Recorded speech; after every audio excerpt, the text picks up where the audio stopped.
బోరుకల్లు reservoir దగ్గర ఉన్నాం. ఇక్కడ ఎక్కడైతే ఏ ప్రాంతాల్లో అయితే కుంగిపోయినా ఆ ప్రాంతాలను వైఎస్ఆర్సీపీ నాయకులు పరిశీలిస్తున్నారు. ఈ అంశంపై మాట్లాడేందుకు వైఎస్ఆర్సీపీ నాయకులు వారితో మాట్లాడే ప్రయత్నం చేశాం. అసలు వైఎస్ రాజశేఖర రెడ్డి గారు ఆయన అడుగుల్లోనే మా జగన్మోహన్ రెడ్డి గారు వచ్చారు. ఇప్పుడు ఈ చంద్రబాబు నాయుడు రాయలసీమకు ప్రాణదాయిగా ఉన్నటువంటి పోతిరెడ్డి హెడ్రేగల్ రిజర్వాయర్ దగ్గర మోటార్లు బిగిస్తేస్తే 80% వర్క్ అయిపోయిన తర్వాత కూడా ఆ చిన్న పని చేయలేక ఆపేసి కోర్టుకు పోయి కల్లిబొల్లి మాటలు చెప్పి చేసి మనకందరికీ తెలిసిన విషయమే. రేవంత్ రెడ్డి గారు 2025 జనవరిలో అసెంబ్లీ సాక్షిగా, తెలంగాణ అసెంబ్లీ సాక్షిగా క్లియర్ గా చెప్పడం జరిగింది. నేను చెప్పింటేనే చంద్రబాబు నాయుడు గారు ఆపేశారు, కావాలంటే మీరు ఒకసారి నిర్ధారణ కమిటీ వేసి కనుక్కోండి అని చెప్పడం జరిగింది. రాయలసీమ వాసి అయ్యింది చంద్రబాబు నాయుడు రాయలసీమకు ఏ రకంగా ద్రోహం చేస్తున్నాడు అనేది తెలంగాణ అసెంబ్లీ సాక్షిగా తేటతెల్లం. మనకు ఎంతో అవసరమైనటువంటి రాయలసీమ లిఫ్ట్ ఇరిగేషన్ ప్రాజెక్టును ఆపడం అనేది ఎంతవరకు సమంజసము?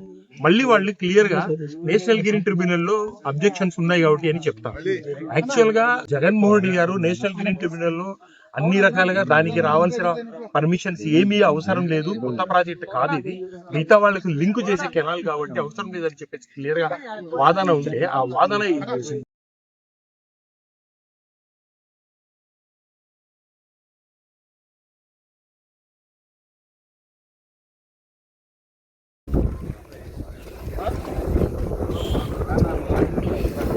మనం బోరుకల్లు రిజర్వాయర్ దగ్గర ఉన్నాం. ఇక్కడ ఎక్కడైతే ఏ ప్రాంతాల్లో అయితే కుంగిపోయినా ఆ ప్రాంతాలను వైఎస్ఆర్సీపీ నాయకులు పరిశీలిస్తున్నారు. ఈ అంశంపై మాట్లాడేందుకు వైఎస్ఆర్సీపీ నాయకులు వారితో మాట్లాడే ప్రయత్నం చేశాం.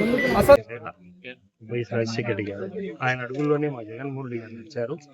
ఇప్పుడు ఈ చంద్రబాబు నాయుడు రాయలసీమకు ప్రాణదాయిగా ఉన్నటువంటి పోతిరెడ్డి హెడ్రేగల్ రిజర్వాయర్ దగ్గర మోటార్లు బిగిస్తేస్తే 80% వర్క్ అయిపోయిన తర్వాత కూడా ఆ చిన్న పని చేయలేక ఆపేసి కోర్టుకు పోయి కల్లిబొల్లి మాటలు చెప్పి చేసి మనకందరికీ తెలిసిన విషయమే.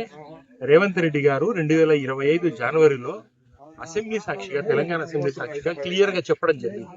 నేను చెప్పింటేనే చంద్రబాబు నాయుడు గారు ఆపేశారు, కావాలంటే మీరు ఒకసారి నిర్ధారణ కమిటీ వేసి కనుక్కోండి అని చెప్పడం జరిగింది.